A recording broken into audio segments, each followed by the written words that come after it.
মনে রাখবেন, একটা পাপের হিসেব না দিয়ে কাল কিয়ামতের মাঠে কোনো দায়িত্বশীল পার পাবে না ইনশাআল্লাহ। কোনো দায়িত্বশীল না।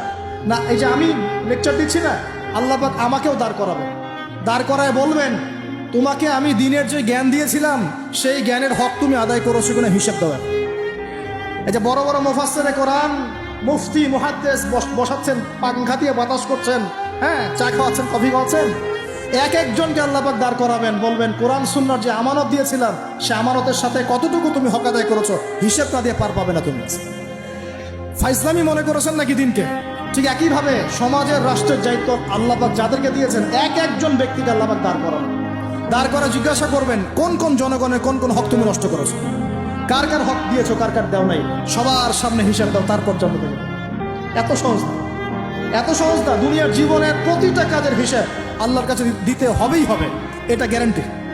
এই প্রতিটা মেয়েকে আল্লাহ জিজ্ঞাসা করবেন, তোমাকে পর্দার বিধান দিয়েছিলাম, কেন পর্দা করো? প্রত্যেক মুসলিমকে আল্লাহ জিজ্ঞাসা করবেন, 5 ওয়াক্ত নামাজ ফরজ করেছিলাম, নামাজ পড়ো না, এটা ঠিক মতো পড়েছো কিনা? প্রত্যেক ধনীকে আল্লাহ জিজ্ঞাসা করবেন, দাঁড় করিয়ে করি এক একজন করে, একসাথে 10 জন না, একজন একজন একজন করে আসো, একজন করে। এই আব্দুল্লাহ তুমি আসো, এই আব্দুর রহমান তুমি আসো, এই ওবায়দুল্লাহ তুমি আসো, এই রহিম তুমি, আব্দুর রহিম তুমি আসো। এক একজন করে আল্লাহ ডাকবেন, বলো তোমাকে ধন দিয়েছিলাম, কি করেছো? বলো তোমাকে ইলম দিয়েছিলাম, হক আদায় করেছো কিনা? বলো তোমাকে ক্ষমতা দিয়েছিলাম, কি করেছো? আমি জানি না আর কিভাবে ওয়াজ নসিহত করলে মানুষের কলিজার মধ্যে ঢুকতে পারে, আমার জানা নাই। আমি সহ প্রতি ব্যক্তি এই বিচারের সম্মুখীন হবেই হবে ইনশাআল্লাহ। আল্লাহ পাক আমাদের সবার জন্য বিচারটা সহজ করুন এবং এই কথাগুলো বুঝে আল্লাহকে ভয় করার তৌফিক দান করুন। আমাদের আন্ডারে যারা আছে সবার হিসেব আমাকে দেওয়া লাগবেই। অতএব সমাজ থেকে দুর্নীতি বন্ধ করেন, পাচার হওয়া সব কালো টাকা সাদা করে নিয়ে আসেন, অপচয় কমান, দুর্নীতি কমান, এবং যারা জুলুম জালেম ওদের সাথে কোনো আপোষ করবেন না, সমাজে ন্যায় বিচার প্রতিষ্ঠা করার চেষ্টা করবেন।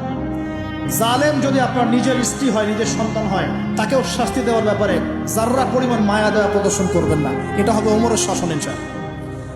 ওমর রাদিয়াল্লাহু আনহু ছেলে অন্যায় করেছিল না, সবার সামনে পিটিয়ে ওমর রাদিয়াল্লাহু আনহুর হাতেই তার মৃত্যু হয়ে গেছে। আল্লাহ আর কি বলবো, আর কি বলার বাকি আছে?